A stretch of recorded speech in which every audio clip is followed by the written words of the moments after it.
Évidemment, ça parle de l'enfance, ça parle de l'enfance heureuse ou malheureuse. Il y a toujours une peur toujours quelque chose autour de l'invisibilité, c'est-à-dire quelque chose, une peur de se fondre dans une masse, une peur d'associer, je ne sais pas si le mot existe, de devenir asocial, il y a, de se fondre complètement dans un décor et de disparaître. Il y a toujours ce truc-là qui peut revenir tout le temps dans nos chansons. Bon, après, il y a toujours cet univers du cirque qui est quelque chose de totalement fictif, parce que l'univers du cirque est totalement différent.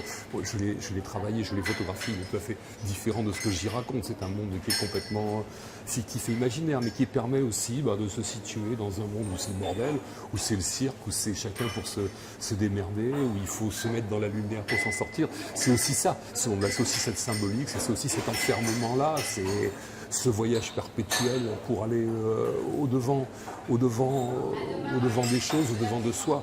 C'est aussi ça que ça raconte, même si moi je ne suis pas un gypsy dans l'âme, c'est pas mon truc.